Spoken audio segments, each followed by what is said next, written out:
এবার শাসক দলীয় কার্যালয়ে ঘুরে বেড়াচ্ছে প্রতারক। ভাবতে পারছেন, অবাক করার মতো বিষয়। এবং টাকা পর্যন্ত হাতিয়ে নিয়ে যাচ্ছে, এমনটাই অভিযোগ। শাসক কার্যালয়ের মধ্যেই এইভাবে প্রতারকদের আনাগোনা। জানা গেছে যে দালালদের খপ্পরে পড়ে এবার সাধারণের ভোগান্তির অভিযোগ। বিশালগড় মহকুমার শাসক কার্যালয়ের থেকে অভিযোগ উঠে আসছে। তদন্ত করে দোষীদের শাস্তির আশ্বাস মহকুমা শাসকের। বিশালগড় মহকুমা শাসক কার্যালয়ে কয়েক বছর ধরেই ভেতরে আই কার্ড, আধার কার্ড করিয়ে দেবে বলে সুমন নামে এক ব্যক্তি বহু মানুষের কাছ থেকে টাকা হাতিয়ে নিচ্ছে, তাও আবার মোটা অঙ্কের টাকা, এমনটাই অভিযোগ। আর এই বিষয়টি চোখে পড়েনি মহকুমা প্রশাসনের আধিকারিকদের। বৃহস্পতিবার বিকালে সংবাদ মাধ্যমে দ্বারস্থ হয়ে মহকুমা শাসকের আধিকারিক ডিসিএম প্রসেনজিৎ দাস জানাচ্ছেন যে এই বিষয়ে কঠোর পদক্ষেপ গ্রহণ করা হবে। এখন দেখার বিষয়ে খবর প্রকাশিত হবার পর মহকুমা শাসক কার্যালয়ের ভেতরে প্রতারকদের বিরুদ্ধে কি ভূমিকা গ্রহণ করা হয়, কি বলছেন সংশ্লিষ্টরা, শোনাবো।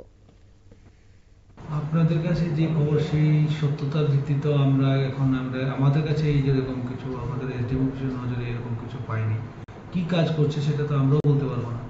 মানুষকে আই কার্ড করে দেবে, আধার কার্ড করে দেবে বলে মোটা অঙ্কের অর্থ কামাই করে নিচ্ছে। সুমন বলে এক যুবক, ঠিক আছে, তার বাড়ি কোথায় আমাদের কোনো জানা নেই। সে বিষয়ে কি আপনার নজরে কোনো খবর রয়েছে কি?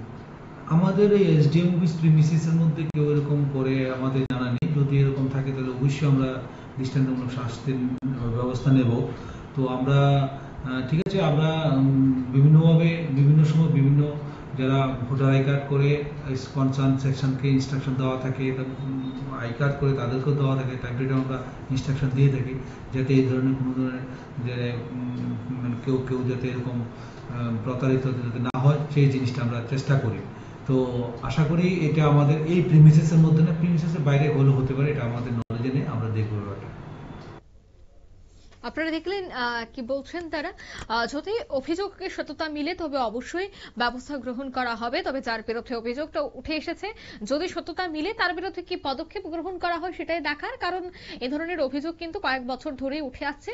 এবার দেখার বিষয় যে শুধুমাত্রই কি এই ব্যক্তি বা এই অভিযুক্ত, নাকি আরো অনেকেই যুক্ত রয়েছে, একটা চক্র কাজ করছে শাসক কার্যালয়ে। এই বিষয়গুলো অবশ্যই কিন্তু পুলিশ তদন্তের পরই সামনে বেরিয়ে আসবে। নিয়ে নিচ্ছি ছোট্ট একটি বিজ্ঞাপন বিরতির সঙ্গে থাকুন।